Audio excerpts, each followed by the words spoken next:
Madame, monsieur, bonsoir, bienvenue sur Vox Africa, bienvenue dans cette nouvelle édition de l'Intelligence du Monde. Nous poursuivons notre série consacrée à la guerre économique et ce soir nous allons parler essentiellement de la finance et du secteur bancaire, notamment en Afrique, et nous verrons effectivement quel est le rôle que doivent jouer les banques dans cette guerre économique. Et avec nos invités, naturellement, nous allons parler de toutes ces questions. Avec votre permission, je m'en vais les accueillir. Je vais commencer par quelqu'un qui est nouveau, c'est la première fois sur ce plateau, Ismaël Diabou, qui est économiste financier, chercheur et risk officer pour une banque, Afriland First Bank, on peut la citer, puisque c'est une banque panafricaine. Ismaël Diabou, bonsoir. Bonsoir Jules et merci de m'avoir invité. Merci bonsoir à vous. À tous nos téléspectateurs. Voilà, merci à vous d'avoir accepté notre invitation. On va dire que vous êtes l'un des invités qui est vraiment dans son terme, parce que vous êtes déjà banquier, et vous êtes également un spécialiste et un économiste de la finance. Je vais accueillir en face de vous M. Yebe Sopo, qui est quasiment un habitué. J'ai même du mal à vous présenter tellement le visage m'est familier. Mais je rappelle quand même pour ceux qui vous découvrent ce soir que vous êtes expert des questions économiques et financières. Oui, absolument. Bonsoir Jules, bonsoir aux téléspectateurs. Et merci pour le titre foncier à Vox Africa. Merci à vous pour votre disponibilité. Alors, notre consultant permanent, il est là. Ça fait un plaisir de le retrouver. Ils sont deux, Dr Simojom, qui n'est pas là aujourd'hui, mais qui est là à travers son ouvrage, La guerre économique. C'est Idriss Lynch de l'agence Ecofin. Idriss, bonsoir. Bonsoir Jules. Je préfère qu'on parle plus de Maurice Simojom.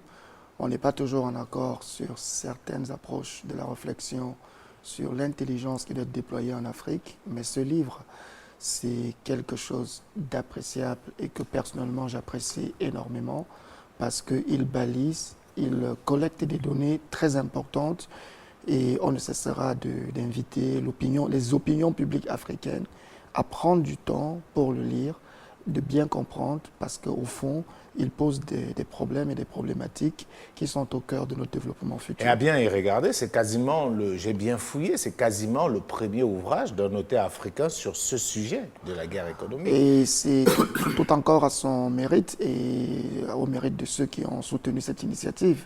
Parce que j'imagine que Maurice est la face visible de l'iceberg. Il a bénéficié de beaucoup de soutien, je parle de sa femme, de ses amis, de ses proches, de ses patrons, de ses amis. Et je pense qu'on doit encourager tous ces gens qui l'ont soutenu, qui l'ont convaincu que c'est ce qu'il fallait faire, parce qu'il permet aux Africains de donner leur voix à ce gros débat de la guerre économique qui malheureusement a souvent cours chez nous de manière sporadique, spontanée. Sans et forcément que les uns empreint de passion, passion. les enjeux, Voilà, c'est ça. évidemment. De passion. En tout cas, merci. Moi qui... Oui, docteur, monsieur.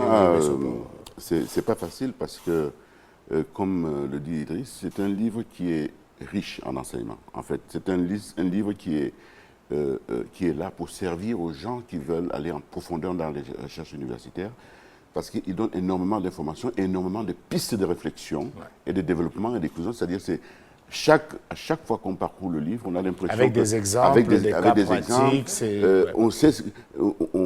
on a des exemples, on a envie de compléter en disant pourquoi vous n'avez pas ajouté ça. Pourquoi vous n'êtes pas dans ce... Mais sinon, il aurait fait un tome 2, tome 3. Oui, bien sûr. Je pense que c'est l'objet. Moi qui le côtoie un peu, je peux dire que c'est quand même 4 ans de travail. Je pense que c'est l'objet de... Je sais quand il a commencé, j'ai vu ce que ça a pris comme temps de travail. En tout cas, on est fiers du produit. Et comme l'a dit Idriss, c'est un livre qu'on peut recommander sans aucun risque parce qu'on est sûr que c'est un travail excellent. Il faut même dire... D'ailleurs, moi, je l'ai carrément appelé une bibliothèque de faits économiques. Parce que là, justement, ça présente un ensemble de situations qui, au départ, peut-être ne sont pas vues comme des situations ou alors comme des conflits, mais qui, après avoir analysé et présenté, sont bien des situations de guerre économique. Merci en tout cas pour cette introduction. Madame, monsieur, nous marquons juste un petit arrêt et nous venons pour ouvrir ce débat. Nous allons parler beaucoup de finances et de banques. À tout de suite.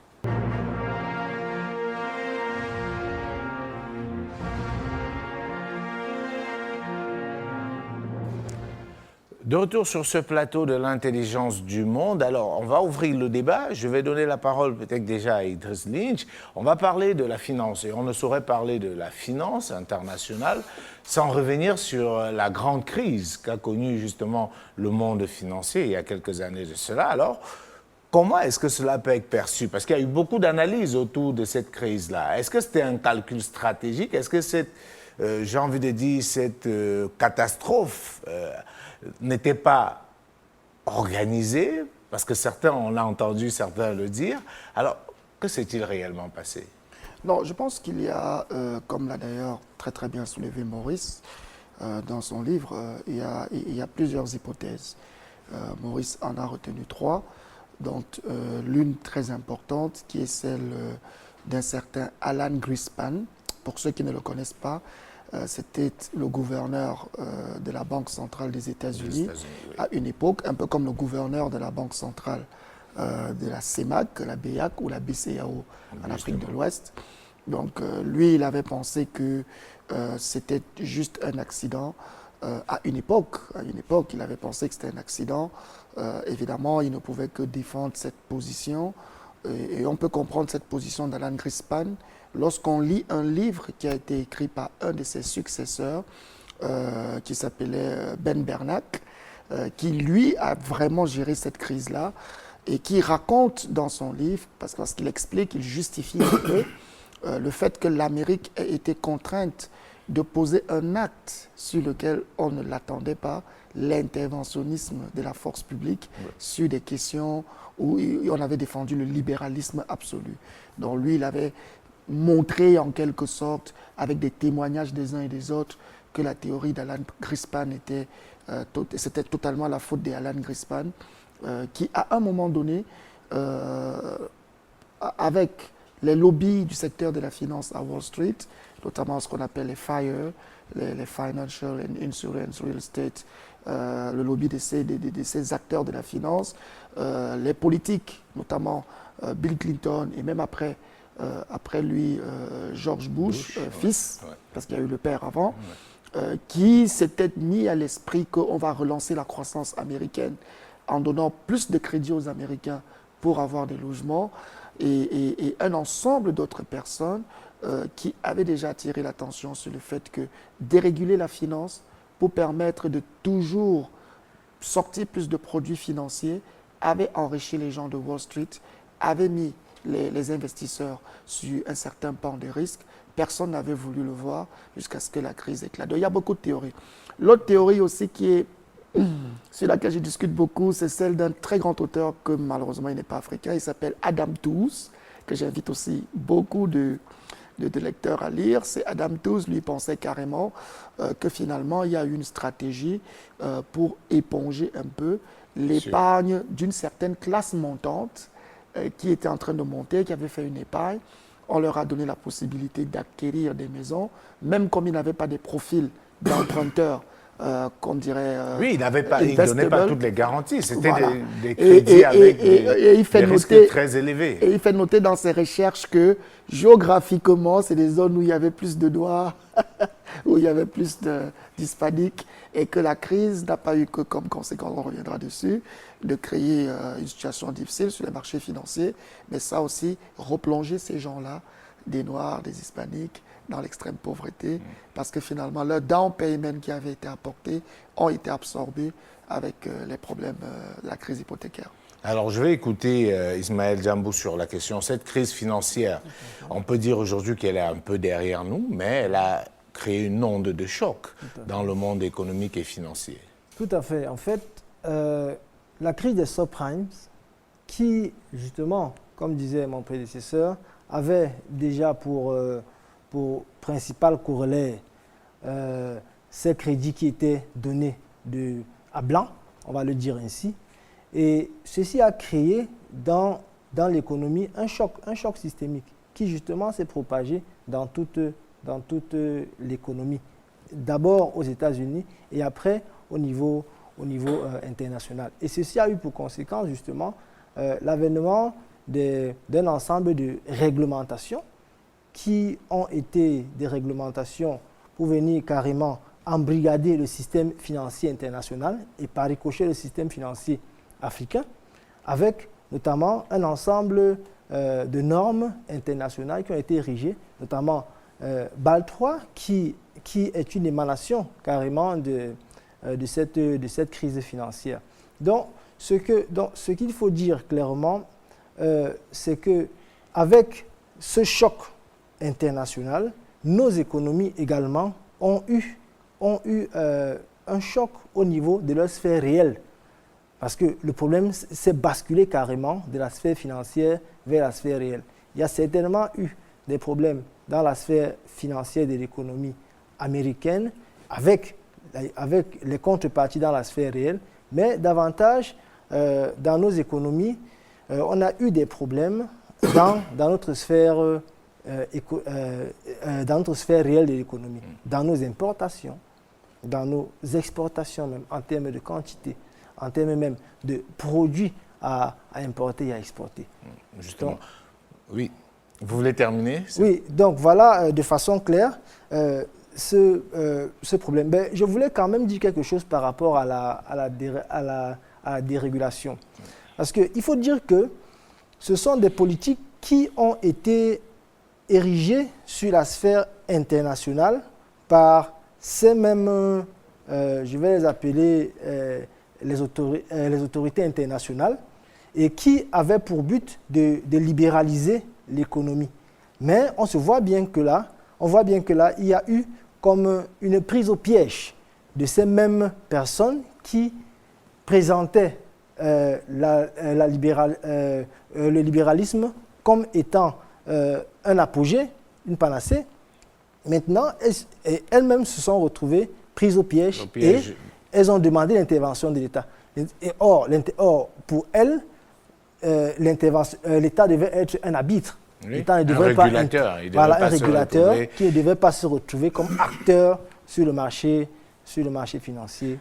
Alors, Eye Bosopor, quelques années plus tard, est-ce qu'on peut vraiment faire le bilan de cette crise financière, notamment concernant l'Afrique? Comment est-ce que cette crise a pu toucher l'Afrique? Quelles ont été réellement les conséquences? Parce qu'au départ, on a eu deux discours. On disait non, c'est quelque chose qui est très loin de l'Afrique, ça ne nous concerne pas. Par la suite, on a dit non, finalement, on va ressentir ça passer. Alors aujourd'hui, avec du recul, qu'a causé cette crise sur le continent africain? Cette crise a causé beaucoup de choses, mais je voulais quand même revenir sur deux modes d'intervention, notamment celle du gouverneur et celle des États-Unis quant à l'orientation de la politique. C'est une orientation, mais ce n'est pas un interventionnisme. Il faut faire très, très attention parce qu'une seule petite parole sur une place financière peut bouleverser totalement un marché.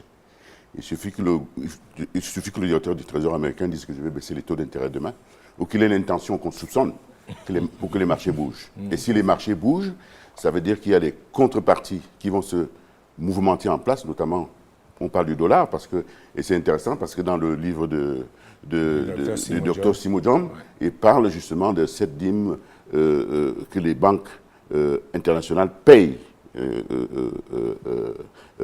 aux États-Unis par rapport à l'utilisation du dollar, puisque les économies en fait supportent cette monnaie.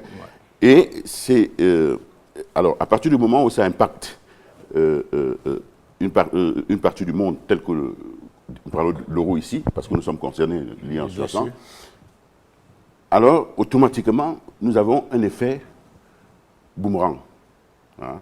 Ça ne peut pas se passer autrement. Hein. Donc, il faut faire très, très, très attention.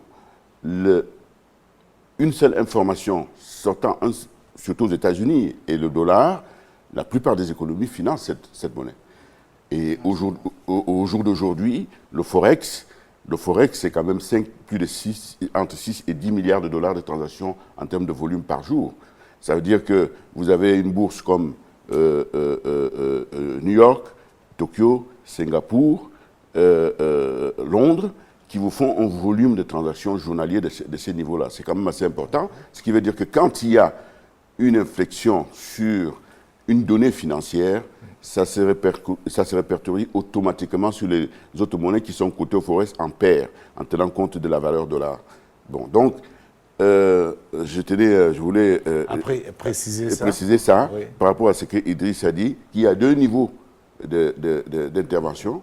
Il y a celui global du gouverneur et il y a celui de la gestion au jour le jour, qui est la gestion spécifique de l'information, parce que le livre du docteur Simon est très instructif à ces niveaux. L'information est la chose clé qui permet de déclencher tout le reste des processus. Bien sûr. Et à partir de cette information, il faut la décliner, il faut l'analyser, il faut savoir comment l'utiliser. J'ai eu quelques privilèges d'être sur les bourses étrangères. Je vous assure, quand cet exemple va peut-être être clair, avant qu'il y ait une guerre, il y a toujours une consultation diplomatique. Donc l'information est confidentielle. C'est une information que le public n'a pas. N'a pas, bien sûr. Et après les consultations, généralement, c'est ça. Dans les pays où il y a des places financières importantes ou les pays industrialisés, il y a une consultation diplomatique où on n'arrive pas à commencer à bombarder. Et vous avez des traders qui vous disent, enfin, des informateurs, pas des traders, qui vous disent qu'il se pourrait que, notamment c'est que moi j'étais aux États-Unis à cette époque-là, il se pourrait que l'ambassadeur des États-Unis à Bagdad soit en consultation parce qu'il y aurait. On commence déjà à prendre, c'est une information, on commence déjà à prendre position sur l'évolution future optionnelle des cours du pétrole. Du pétrole, bien sûr. Bon, alors, lorsqu'on arrive à l'information semi-confidentielle, celle que les opérateurs à la corbeille ont, c'est-à-dire que ce soit les traders, que ce soit les locals, parce que c'est les intervenants indépendants, les cours commencent sérieusement à bouger. Mais quand le bombardement s'est fait, c'est déjà figé. Tout est déjà vendu, balancé. Mais à cet instant T0, les répercussions se font automatiquement sur les matières premières adjacentes, parce que nous parlons du pétrole, nous sommes sur un marché à terme sur lequel, qui influence. Quand des valeurs bougent, les autres bougent dans la globalité. Alors c'est très délicat. L'Afrique le prend très souvent de plein fouet. De plein fouet. Et c'est dommage, c'est embêtant, parce qu'il y a un problème à ce niveau d'expertise. Et le docteur Simodjo donnait une information qui allait un peu dans ce sens-là. C'est pour ça que je disais tout à l'heure que ce livre est très riche. Est très riche parce que il citait par exemple l'exemple d'Olam, qui sur une information avait perdu de l'argent sur le marché. Ça traduit les impacts que ce type d'actions peuvent être amenés quand on pense que c'est une structure qui évolue dans notre secteur et qui bénéficie des contreparties qui sont les nôtres, donc qui influent forcément l'articulation du commerce international. Et je lui ai dit, je m'excuse parce que je l'ai rencontré, je lui ai dit, mais docteur, c'est une faute de gestion grave. C'est une faute de gestion grave. Parce que l'information instantanée et spontanée a une courte durée sur une place financière.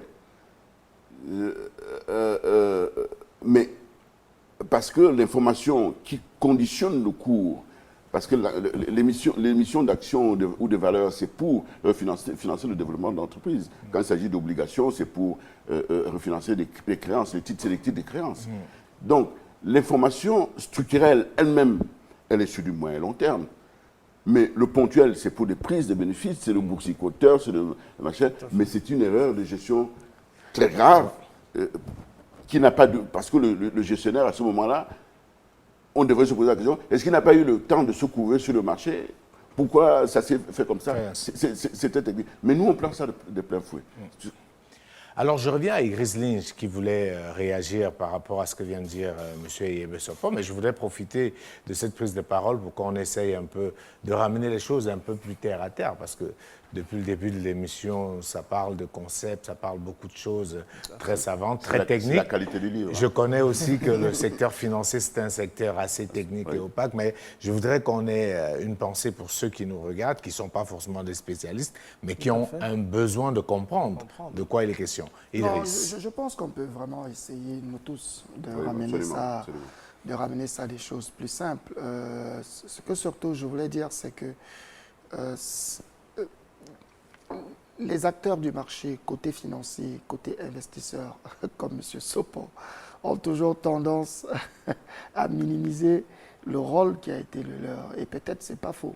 Parce que quand on regarde d'où on est parti pour arriver à la crise, c'est que quand même, quand on a eu le crash boursier de 1929, parce qu'on appliquait des politiques ultra-libérales dans tous les secteurs, les Américains se sont dit plus jamais ça. Ils ont d'ailleurs pris une loi qu'on a appelée le Glass-Steagall Act. Cette loi qui, par exemple, avait décidé qu'on devait séparer les banques de dépôt des banques d'investissement. Comme ça, les banques qui faisaient de l'investissement avaient des règles spécifiques qui les encadraient et on protégeait l'épargne des déposants. Et on s'était dit ça n'arrivera plus jamais. Mais lorsque la vague libérale est arrivée, parce que le vrai problème avec la régulation, c'est quoi? C'est qu'à un moment, c'est comme dans une voiture, vous savez, les voitures africaines, là, on dit, oui, vous allez à Boaké, oui, tout le monde peut entrer. Vous entrez, vous entrez, vous entrez. À un moment, chacun n'est plus confortable sur le siège parce qu'on a surchargé le véhicule. Donc, soit on commence à bagarrer pour avoir la meilleure place. Soit on commence à voter pour des lois qui permettront que certaines personnes puissent avoir à eux seuls 2 sièges et pouvoir mieux s'asseoir. Donc, c'est exactement ce qui s'est passé dans la finance. Et il y a eu plusieurs agendas qui se sont retrouvés en même temps. Parce que Bill Clinton, quand il arrive, parce que Bill Clinton est celui qui a vraiment matérialisé le libéralisme dans le secteur financier. Pourquoi? Parce que lui fait campagne à un moment où il y a des tensions sociales. Et il estime, Bill Clinton, que si les gens ont des tensions, c'est parce qu'ils n'ont aucune propriété, c'est parce qu'ils n'ont aucun bien. Et le bien qu'on peut accorder aux Américains, c'est de leur donner la possibilité d'avoir une maison. Les banques, elles, ont déjà une grosse concurrence, surtout les grosses banques. Elles ont la concurrence des petites banques qui ont capté le marché du crédit un peu partout. Et elles-mêmes ne peuvent plus donner du crédit qu'à certaines conditions avec la régulation. Donc il leur faut donc un ensemble de règles qui leur permettra, au-delà du crédit classique, d'offrir des produits financiers et d'offrir un certain nombre de choses. Et l'État américain a prêté le flanc à cela. Et la Réserve fédérale, dirigée par Alan Greenspan, il n'a pas eu que des intentions, grand frère Sopo. Il a poussé cela, et tu le sais, il a baissé les taux directeurs au niveau de la Banque centrale. Et tout le monde sait que lorsqu'on baisse les taux directeurs, c'est un encouragement aux banques de prêter davantage. Parce que si, par exemple, pour refinancer le crédit que vous avez prêté à l'économie, vous devez payer 4% à la Banque centrale, et que la Banque centrale dit désormais vous payez 2%, ça voudra dire que les 2% que vous ne payez pas, c'est de la liquidité supplémentaire que les banques ont et peuvent réinjecter sur le marché du crédit. Et comme le marché du crédit était contraint, ils ont donc créé des produits financiers. Donc chacun a joué sur la corde, les banques tiraient avantage, Wall Street gagnait de l'argent, le régulateur a fermé les yeux, le président américain avait ce qu'il voulait, chaque Américain avait sa maison. Un logement, et ça avait été très salué à l'époque. Et il a été réélu. Il a été réélu. Vous voyez cette initiative. Il a été réélu. Oui. Et après, lorsque la crise est survenue, notamment durant la période de Bush, parce qu'on avait atteint un niveau où on ne pouvait plus repousser le dernier emprunteur jusqu'à la dernière limite, on a commencé à sacrifier quelques-uns.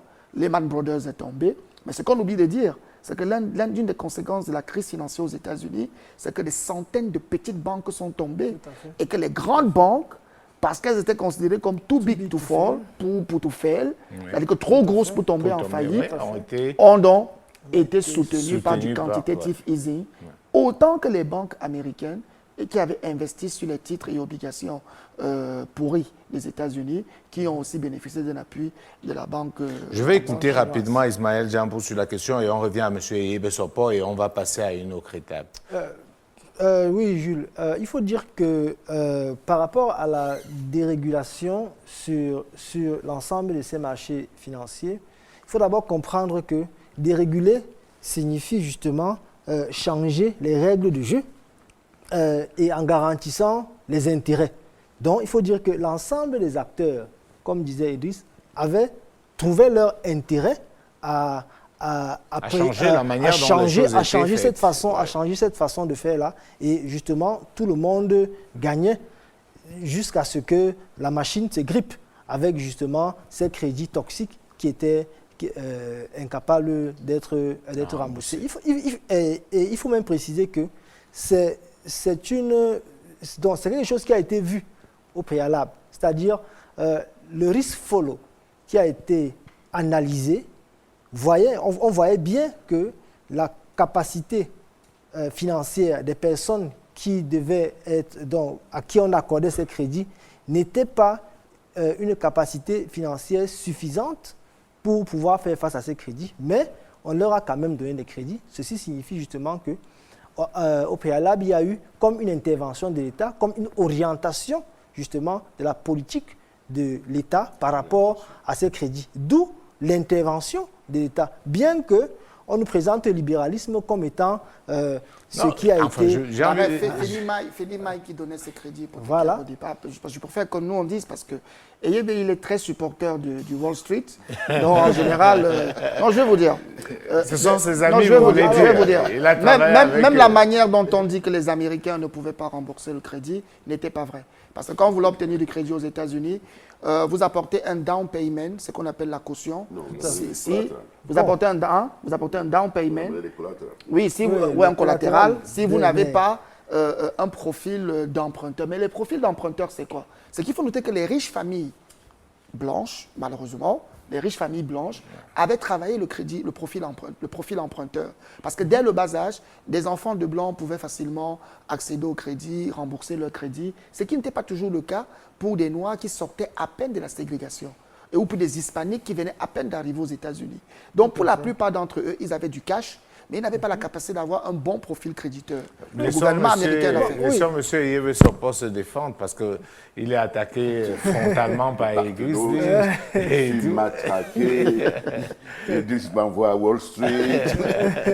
Non, c'est beaucoup. Je pense que la bourse, c'est quelque chose qui est... c'est pas seulement pour les autres. Vous savez, sur le marché de Boaké, vous avez cité tout à l'heure, ou à Cocody, ou dans le marché du Fundi, on fait de la bourse. C'est une manière aussi d'autre. Non, ce n'est pas d'une manière ou d'une autre. La seule différence, c'est qu'elle n'est pas structurée. Si vous allez à Yaoundé au marché du Fundi à 2 h du matin, vous allez voir le camion qui arrive avec les bananes plantains et vous allez voir la première personne qui achète. Cette femme fait ce qu'on appelle la criée. Elle désigne ses sacs et ce prix va changer à 4 h. Et quand la ménagère arrivera à 8 h, c'est un autre prix. C'est exactement ça. Dans les marchés en Afrique, on fait déjà la bourse. Donc, c'est quelque chose de...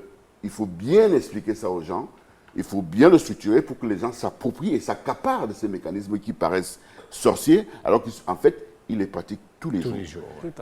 Ils font la bourse. Et l'intention de la dame d'acheter un camion qui viendra de Trècheville avec la marchandise, cette intention, c'est une option. C'est ce qu'on appelle une option d'achat ou un call. Hein? Il faut intégrer ça. Elle n'a pas vu, c'est virtuel, ça existe, mais elle doit capter, elle doit attendre, espérer pour exercer cette action. Hein? Au moment où le camion est là, elle va exercer son call au moment où l'option est là. Donc elle a la marchandise avec elle, elle a donc le prix d'exercice qui est donné, et à débattre, et puis elle exerce son option. Ça, c'est un call. Hein? Elle peut aussi utiliser la même méthode pour vendre un camion qu'elle n'a pas. C'est un put, c'est une option de vente. Elle a acheté un camion et elle a vendu à Jules, mais elle n'a pas le camion. Donc, ces deux opérations simultanées, pour expliquer ce que ça se passe, parce qu'on a l'impression que la bourse, vraiment, si on n'est pas allé à Harvard, si on n'est pas allé à Dauphine, on ne connaît pas. Non, on le fait tous les jours. Tous les jours. Alors, elle va synthétiser ces options en disant que, OK, je vais avoir une intention d'acheter et une intention de vendre. Et je vais attendre le bon différentiel parce que, aussitôt que ça va se boucler à la date d'exercice déterminée, je vais avoir une combinaison. C'est ce qu'on appelle, à Philadelphie, où j'ai eu le privilège d'exercer, on appelle ça un strangle. C'est une option qui couvre en même temps l'achat et la vente.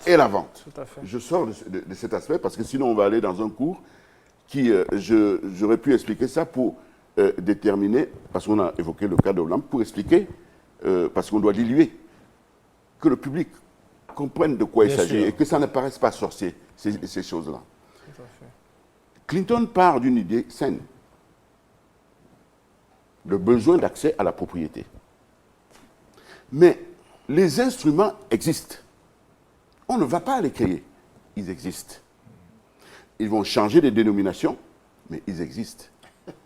Les marchés des options négociables existent, sur lequel est basé, est posé le socle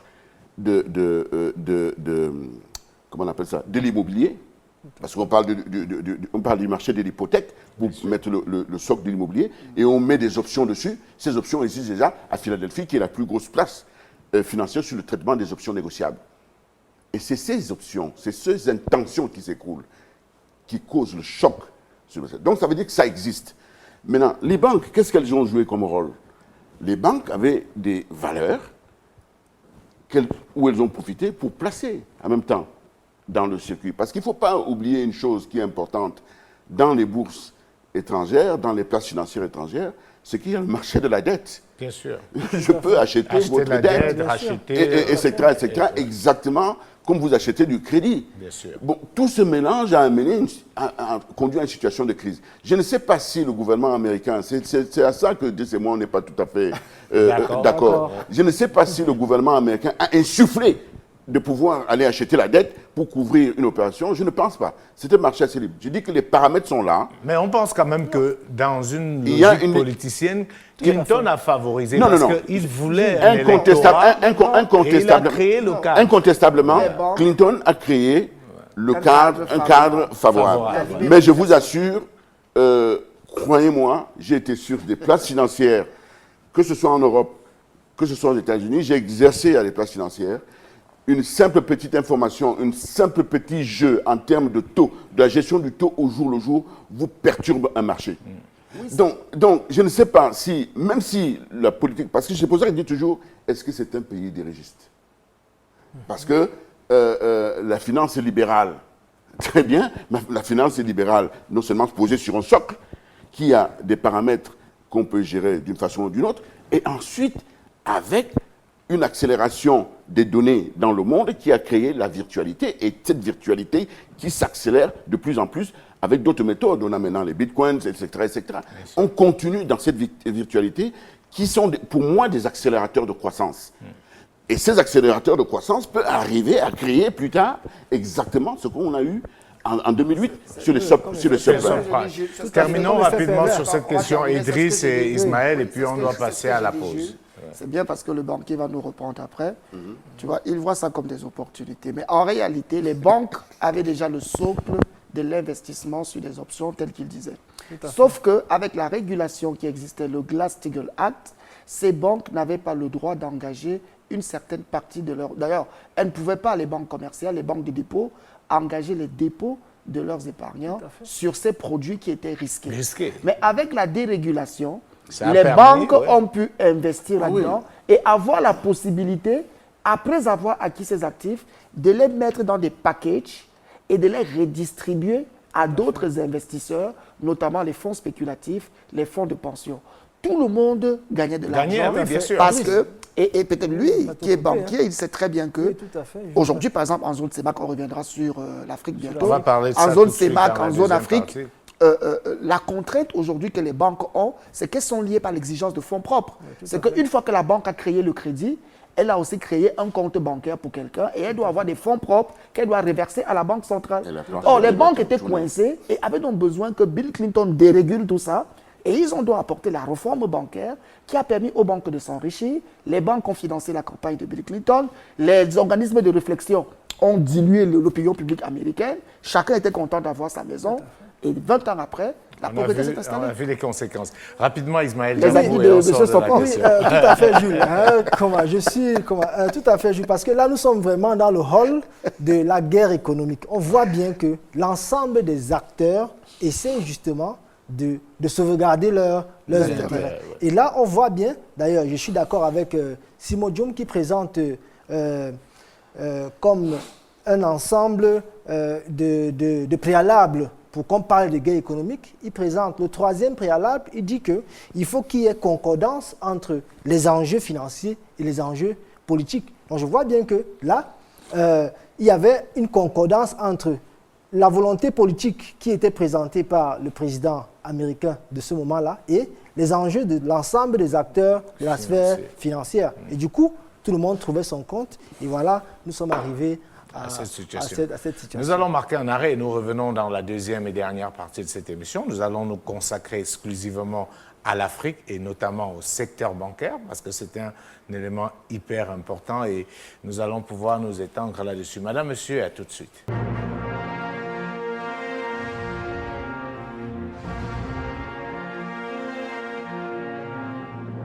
De retour sur le plateau de l'intelligence du monde, ça a beaucoup discuté pendant la pause, hein, mais là on revient à l'antenne, on va faire nos têtes de sérieux et continuer avec la discussion. Alors je reviens vers le banquier. On a vu que cette crise financière a amené effectivement le secteur bancaire, notamment africain, je ne dirais pas à se reformer, mais à faire un certain nombre d'ajustements de manière générale. Déjà, est-ce que vous comprenez ces ajustements?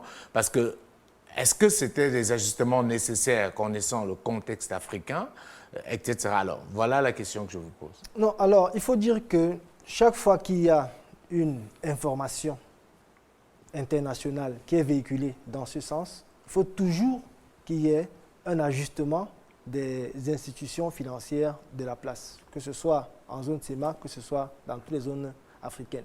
Bien qu'au départ, on aurait pu penser que cette crise serait restée sur la place américaine, tout au plus européenne, mais qui devait épargner l'Afrique. Mais non, parce qu'il faut bien comprendre que la banque est une institution qui octroie du crédit. Trois choses, ou alors, c'est-à-dire s'il faut rapidement dire les fonctions de la banque, c'est l'intermédiation, c'est la gestion des moyens de paiement et c'est la gestion de tout ce qu'on appelle actuellement la digital banking.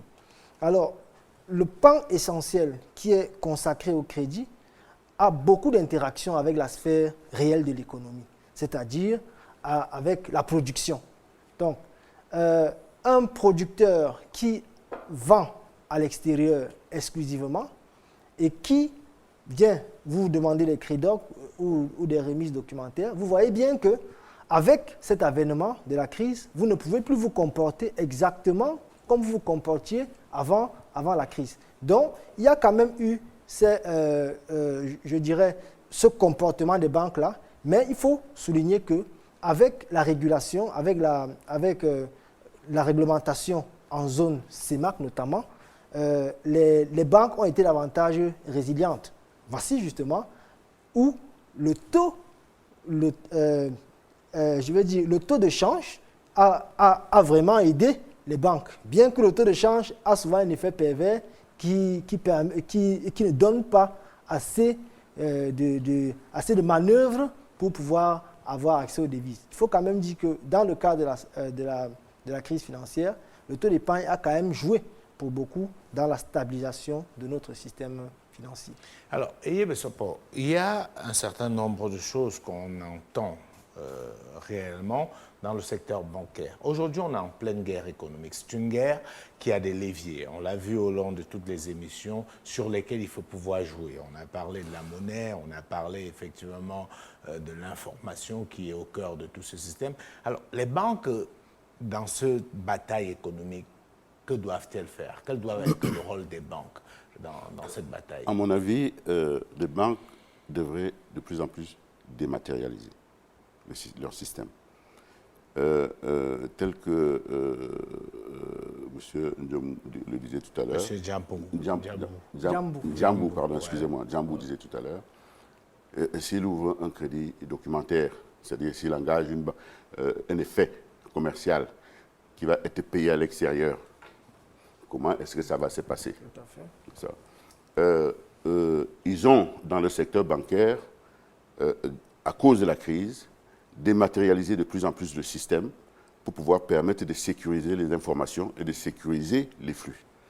Ils ont amélioré par SWIFT le système,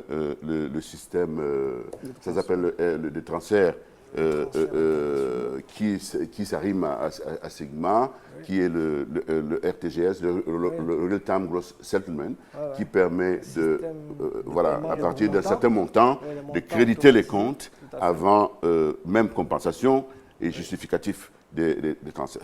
C'est des avancées. Il y a d'autres méthodes de gestion interactive qui se sont mises en place avec des logiciels pour pouvoir permettre aux entreprises de gérer et les comptes d'entreprises simultanément avec leur gestionnaire de comptes bancaires. Donc, l'Afrique est entrée en plein dedans pour essayer de rendre efficace ce système. Mais il y a un problème fondamental, et c'est là que c'est très intéressant dans l'approche du docteur Simon-Diom, parce que c'est quand même de la page, je crois, jusqu'à 160, je crois, il parle du CFA. Il parle du CFA et malheureusement, nous sommes dans une approche littéraire du CFA. Nous ne sommes pas dans l'approche, alors qu'il cite par ailleurs, dans cette partie-là,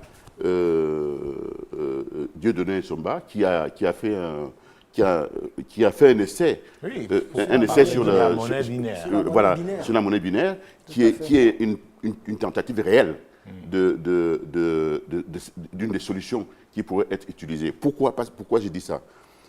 Parce que nous sommes impactés par rapport à toute cette dématérialisation bancaire, et à force de dématérialiser nous-mêmes à l'intérieur, nous créons à l'intérieur des circuits bancaires, il a dit tout à l'heure, des positions de crédit. Et ces positions de crédit devraient permettre à la Banque centrale d'apprécier son offre et sa demande réelle en termes monétaires. En termes de quantité de monnaie. De quantité de monnaie. Et de pouvoir battre monnaie. Tout à fait. Sauf qu'elle ne bat pas monnaie. Le principe d'une banque centrale, c'est de battre monnaie en fonction de l'offre et de la demande. C'est pour ça que vous verrez, on peut en parler, je reviens encore en arrière, s'il y a des problèmes au niveau du Nigeria, de liquidité qui est en décalage avec la demande, l'offre et la demande, le président peut interpeller le gouverneur de la Banque du Nigeria et lui dire que j'ai un souci, j'ai besoin de tant de biens sur le secteur. Chez nous, on ne peut pas.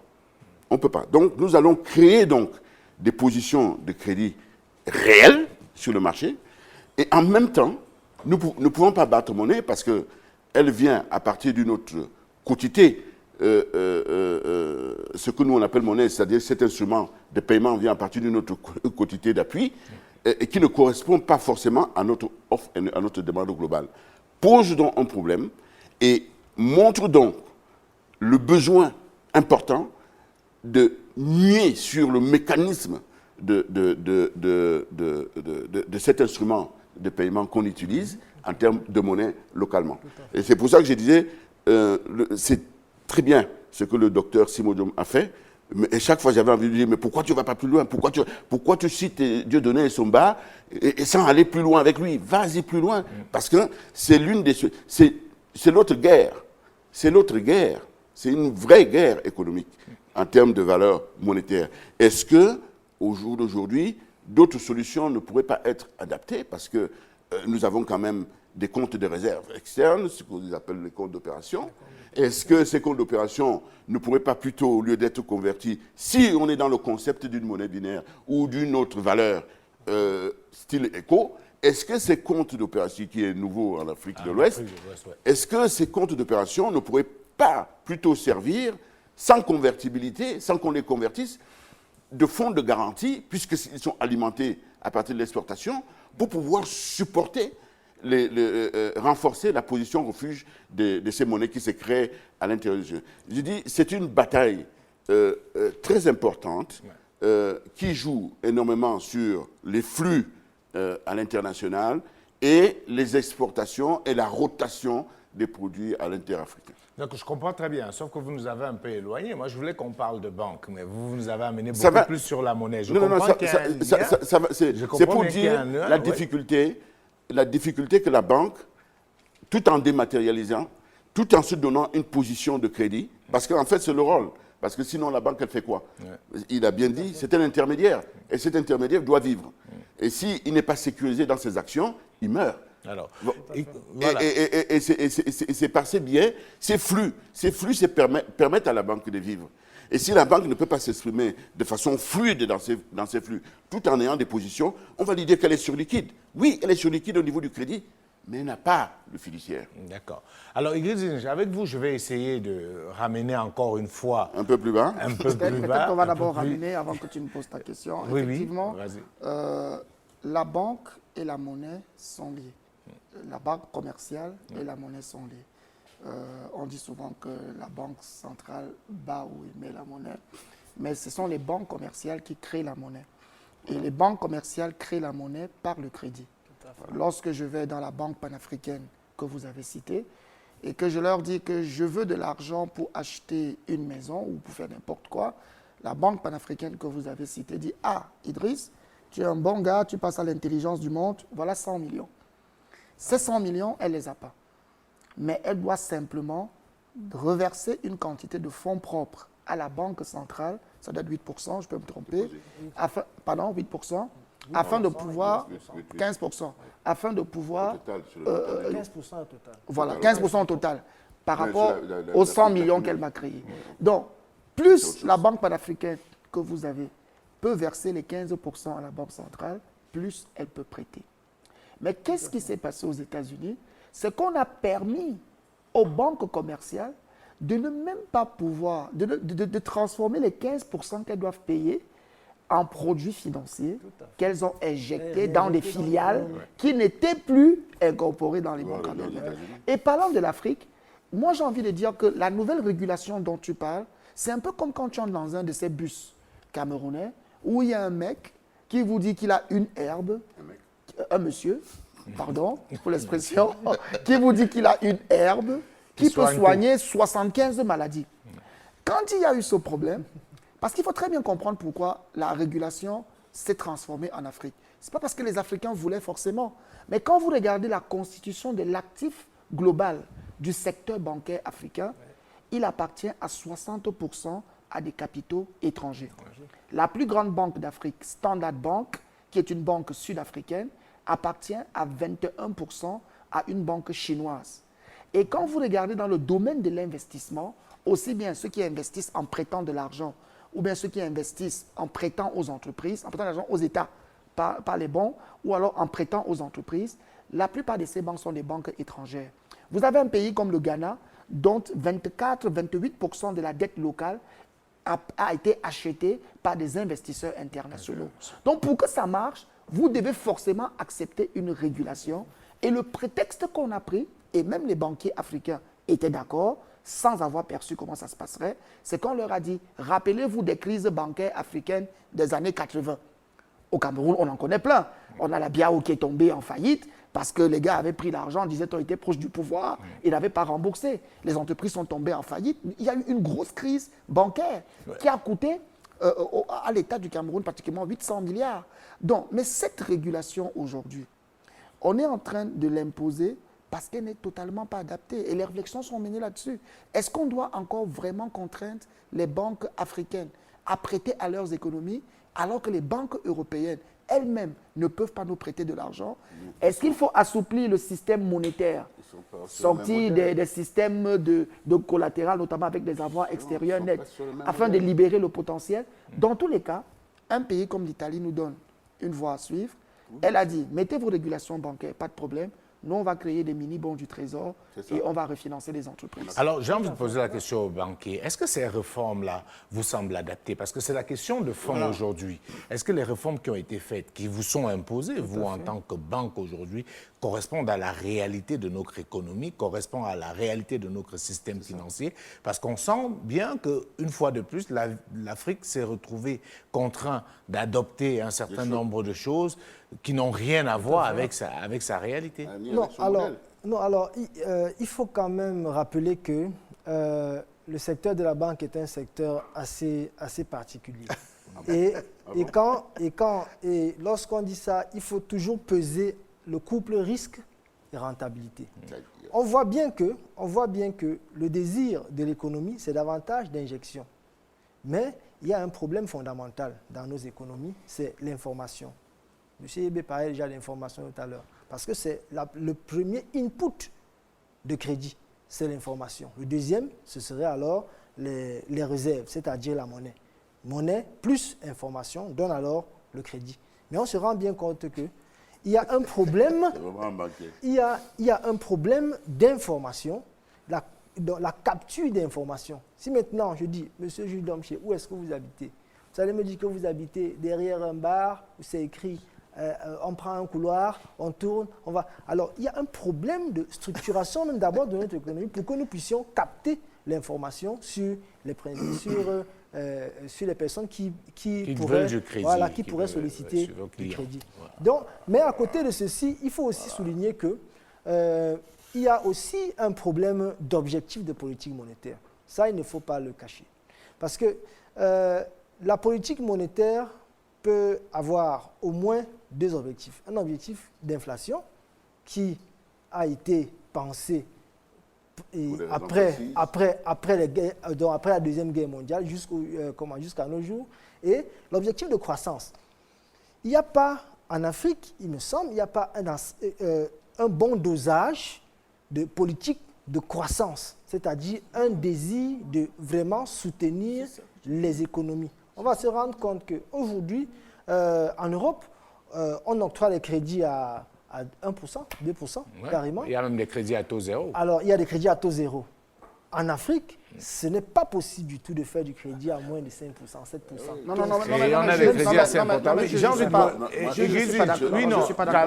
calmons-nous. Non, je ne suis pas d'accord. Calmons-nous. Alors, Idriss, avec vos permissions, je voulais qu'on donne d'abord la parole à Yébé Sopor, qui brûle d'envie de réaliser, qui fait intervenir son droit de naissance. Et Dieu sait qu'on est en Afrique. Et en tant que télévision panafricaine, on accorde beaucoup d'importance à ce type de valeurs. Alors, M. Yébé Sopor, la question centrale que moi j'ai envie de poser aux sorties de la réaction du banquier, c'est qu'est-ce qui coince véritablement? On entend toujours dire que les banques africaines ne prêtent pas suffisamment et quand elles prêtent à des taux insoutenables. Je veux dire que vous qui avez la chance de connaître un peu les deux environnements, comment est-ce que vous voulez que quelqu'un qui a un crédit à un taux d'intérêt à 15%, parce qu'il parlait de 5% et tout, il faut dire que les banques en Afrique vont jusqu'à 15%, parfois même plus.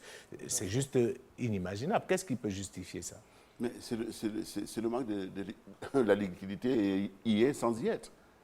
Vous comprenez? Quand on prend les banques traditionnelles, comme Idriss le disait tout à l'heure, moi je vais pas en Italie, ils ont d'autres structures. Mais nous exportons sur un couloir précis et notre offre et demande, c'est fait à l'intérieur d'autres valeurs. On mange le manioc, le macabo, le machin, c'est nos valeurs, c'est notre offre et notre demande coutumière. Bon, maintenant, si on dématérialise le système, en dématérialisant le système, ça va permettre à ce que ces petits épargnants fassent plus de dépôts dématérialisés. Imaginez, vous supposez une fraction de seconde que vous ne puissiez plus utiliser le fiduciaire, ni au marché, ni quoi que ce soit, mais par la carte qui vous permet de ne pas être en rupture de pièces ou de quoi que ce soit.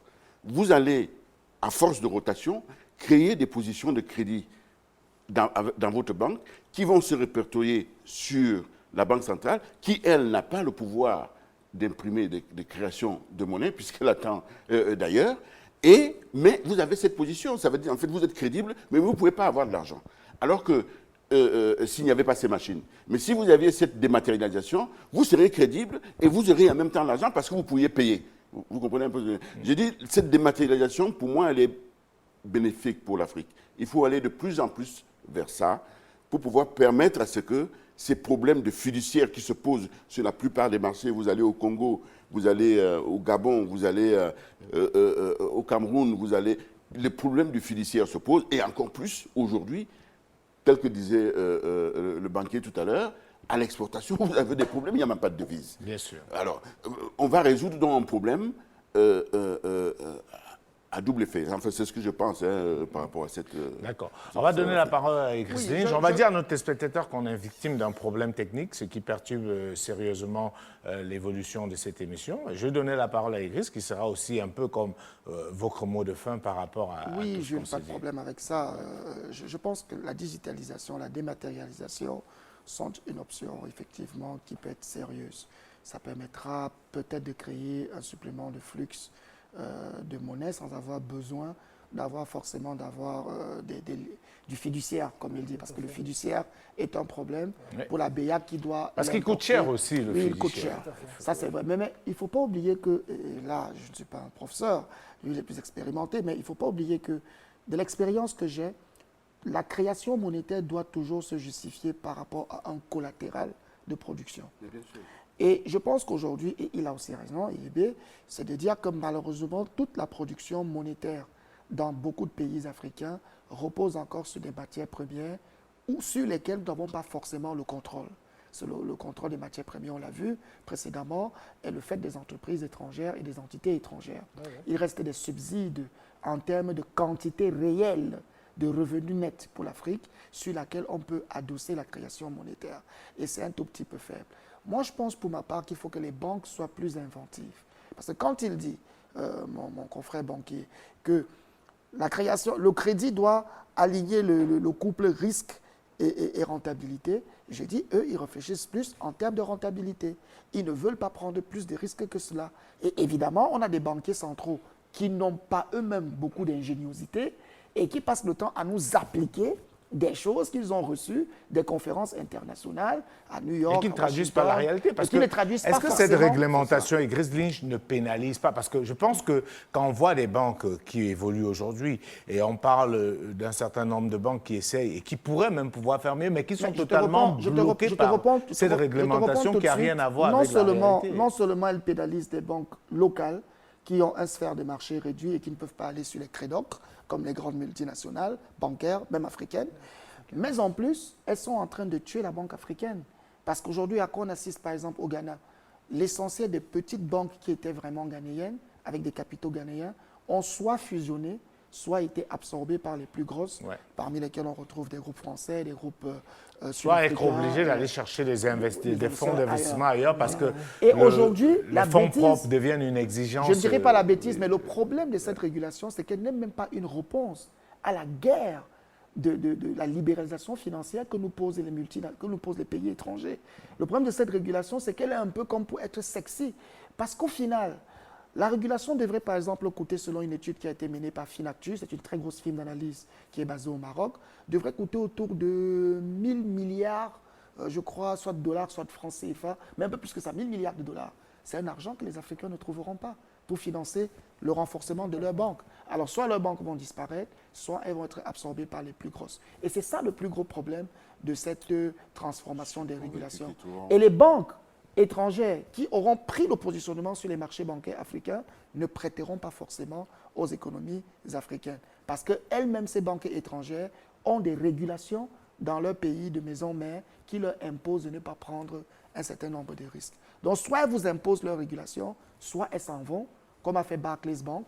Lorsqu'on lui a imposé de couvrir les risques même qu'elle a en Afrique, elle a préféré vendre ses filiales africaines et repartir s'installer à Londres. Alors peut-être une dernière précision, et Christine, avant de donner la parole aux banquiers, qu'est-ce qu'on fait pour en sortir? Parce que c'est un réel problème. Est-ce qu'on peut développer l'Afrique sans une banque africaine? Est-ce qu'on peut développer l'Afrique sans des véritables banques africaines? Non, je pense que M. Sopo a quand même dit une chose. Je veux dire, c'est un financier avec qui je ne suis pas toujours d'accord. Mais il a dit une chose très importante, c'est que nous faisons du trading, des options tous les jours sans nous en rendre compte. Je crois qu'on ne va jamais le dire à ces jeux. C'est qu'il faut que nos professeurs d'économie dans nos universités arrêtent de nous dire qu'ils sont des keynésiens, arrêtent de nous dire qu'ils sont des Thomas Pikettyens, arrêtent de nous dire qu'ils sont des Alan Greenspan. Parce que ces gars-là aussi ont échoué. Il faudrait qu'on revienne à la base et au fondamental. Ce qu'il n'a pas dit, M. Yébé, c'est que la femme qui espère le camion de plantain et qui projette ce qu'elle va dépenser sur le camion de plantain, peut-être n'a même pas d'argent. Elle peut venir voir, elle peut venir même vous voir et vous dire, moi j'ai une option, j'ai une option où je peux gagner 10 000 francs en achetant le plantain à 20 000 et en revendant à 30 000. Elle n'a pas d'argent. Elle prête l'argent. Excuse-moi, oui. Elle n'a pas d'argent. Voilà. Contrairement au marché structuré où tu payes la prime d'accès. Oui, voilà. Elle n'a pas d'argent. Elle n'a pas d'argent. Et maintenant, toi, mais elle a fait la marge. Maintenant, les professeurs africains doivent dire aux élèves africains que cette femme qui prend des options sur les produits tels que le plantain, le manioc, soit à court terme, soit à moyen terme, vous pouvez venir maintenant et introduire un nouveau produit qu'on appelle la prime de prise d'option. Et là, c'est comme ça qu'on commence à Et on développer intègre marché. le réseau bancaire Voyez un peu dedans. ce que je- Et On ainsi de intègre le suite. réseau bancaire Ainsi dedans de suite, et on ainsi de appelle suite. les assureurs Faut africains s'approprier. et on met les fonds d'investissement Effectivement. africains. Mais au départ, il faut une volonté publique. Il faut que les États créent de la liquidité dans les banques, ouvrent des comptes dans les banques. Aujourd'hui, ils sont en train de totalement jeter ça à la brousse. Ouvrent des comptes dans les banques pour permettre aux banques d'avoir des ressources non rémunérées. Parce que le problème avec les banques, c'est que parfois les ressources doivent être rémunérées. Mais les dépôts des États sont des ressources non rémunérées sur lesquelles les banques peuvent maintenant s'appuyer pour faire des prêts de long terme et prendre des risques plus importants. Mais chez nous, qu'est-ce que les États font? Ils font des dépôts dans des banques et les banques utilisent encore ces dépôts-là pour financer les obligations encore émises par des États. La boucle est bouclée pour qu'on soit toujours pauvre. Alors terminons avec le banquier sur cette question. J'espère qu'avec vous, on va pouvoir faire un résumé de tout ce qu'on s'est dit dans cette deuxième partie, notamment concernant le secteur bancaire. Je dis parce que c'était quelque chose qui préoccupe beaucoup les Africains. On a du mal. Je prends un exemple. Vous voulez faire un crédit dans une banque, généralement, on vous demande des garanties 2 fois supérieures au montant de vos crédits. Le crédit n'est pas accessible, disons-le ainsi. Comment on fait pour sortir de là? Comment on fait pour avoir une économie sans crédit? Non, alors, c'est... Impossible. Alors, justement, c'est impossible. Mais pour être clair, il faut, après ce débat, quand même reconnaître que nos économies souffrent d'un problème de sous-financement. Je me suis amusé à faire un petit calcul, un petit ratio de taux de crédit sur PIB pour plusieurs pays dans le monde. Aux États-Unis, par exemple, j'ai trouvé 300%. Donc, le crédit égale à 300% du PIB. En Europe, j'ai trouvé 100%. En zone CEMAC, j'ai trouvé 23%. Et quand j'ai fait une moyenne pour ce ratio en Afrique, c'est moins de 15%. 14%. Voilà. Donc en fait, on se rend bien compte là que les Africains, ou alors l'Afrique, souffre de son modèle. L'Afrique a besoin de son modèle de financement, de son économie. Alors, nous avons peut-être au début, peut-être l'Afrique au début est allée vers les modèles autres, vers les modèles occidentaux, mais maintenant, avec toute cette panoplie de produits, on se rend bien compte que l'Afrique également est en train de comprendre que son économie, le financement de son économie repose sur elle-même.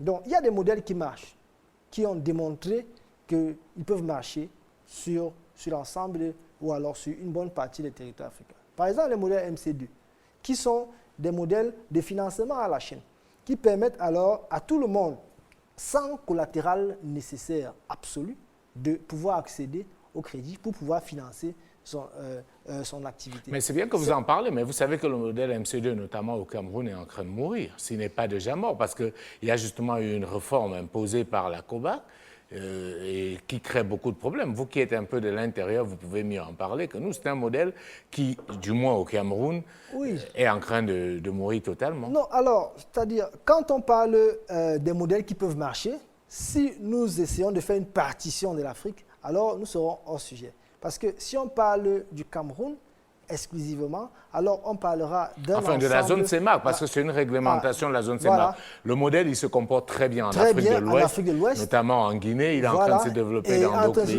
d'autres pays. Et c'est un modèle qui marche. C'est un modèle de mutualistes, des personnes qui se mettent ensemble pour... Qui est inspiré de la tradition africaine, parce que c'est une sorte de tontine mieux organisée. Voilà, c'est une forme de tontine organisée où on prête aux différentes personnes qui sont membres de la tontine et qui n'ont pas besoin de collatéral parce qu'il y a le facteur confiance. Parce que qui dit crédit dit confiance. Mais c'est pas ça, c'est parce que là, il n'y a pas de création monétaire.